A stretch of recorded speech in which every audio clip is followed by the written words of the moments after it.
Good morning and thank you for inviting me.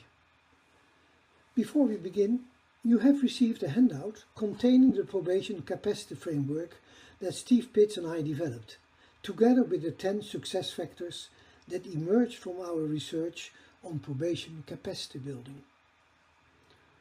Rather than taking you through the handout, I would like to tell you what happened afterwards.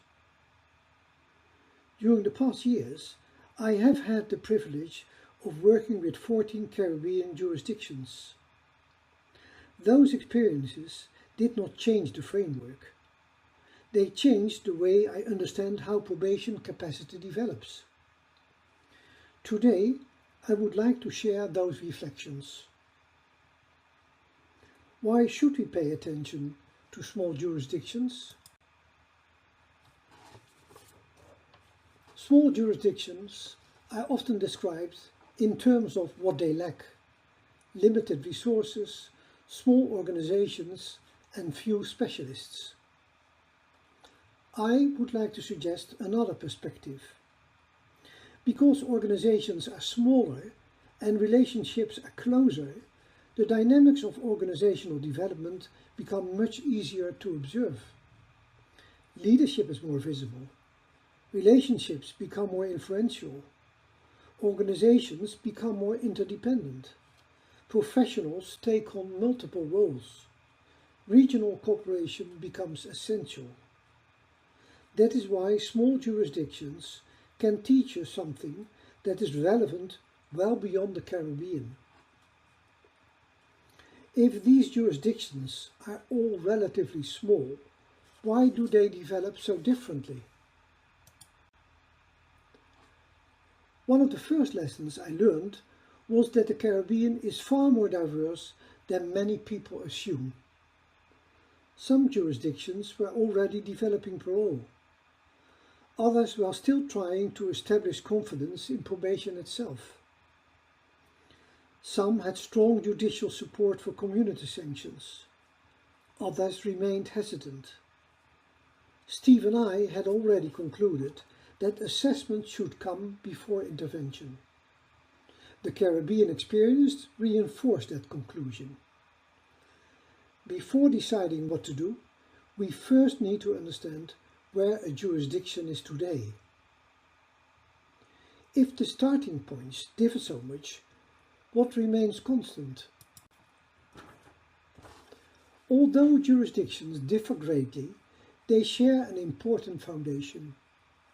International standards, including the Tokyo rules and the European probation rules, provide a common direction.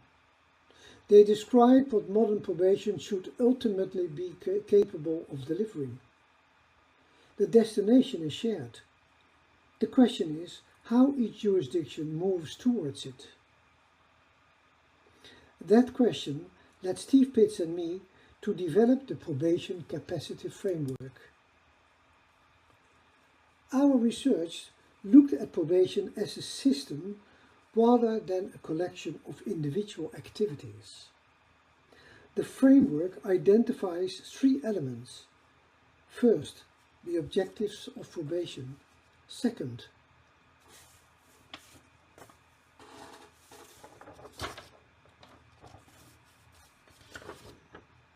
the operational domains. Third, the organizational enablers that make those domains possible.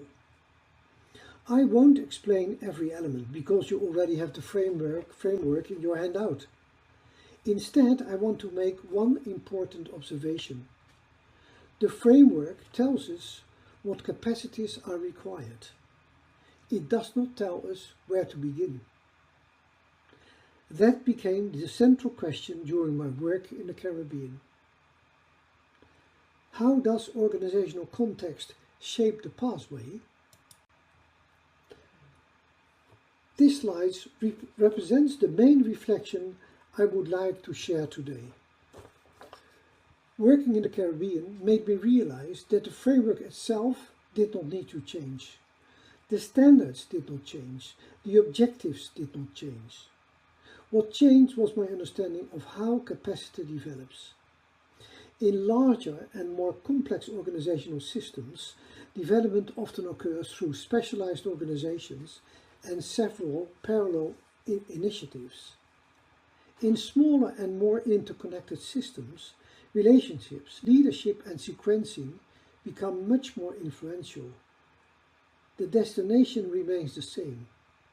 The pathway is shaped by organizational context.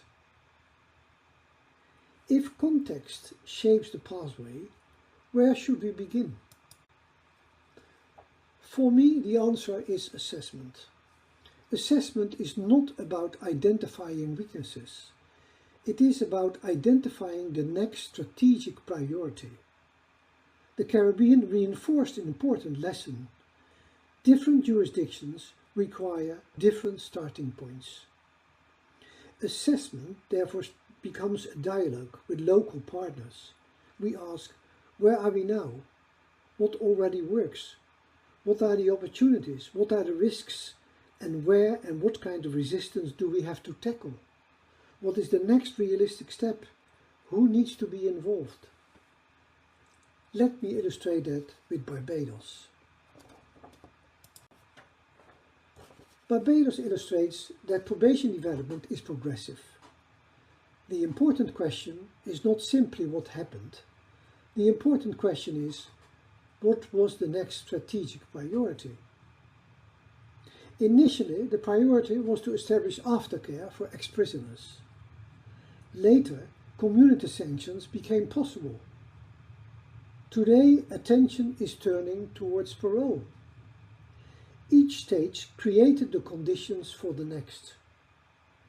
Probation development is therefore a process of sequencing rather than trying to do everything at once. Leadership is equally important. Bonaire illustrates another lesson. Leadership can influence the entire justice system. When relationships improve, cooperation becomes easier. Trust grows. Shared ownership develops. Capacity increases across the whole system. In small jurisdictions, these effects are often easier to see because organizations are closely connected. No jurisdiction develops alone. Regional cooperation has been one of the most rewarding aspects of my Caribbean work. Jurisdictions learn from one another. More importantly, they recognize themselves in one another's experiences. Capacity is not transferred, it is developed together. Regional cooperation strengthens local ownership. So what have these experiences taught us? Looking back, I don't think the Caribbean changed our framework. It changed my understanding of how capacity develops. It reinforced the importance of assessment. It highlighted the role of relationships. It showed that organizational context influences strategic priorities. These observations may well be relevant beyond the Caribbean. Let me finish with 3 reflections. International principles remain universal. The pathway towards those principles are always contextual. And ultimately, capacity is built together. If there is one question I hope you will take back to your own jurisdiction, it is this: what is the next strategic priority? Thank you.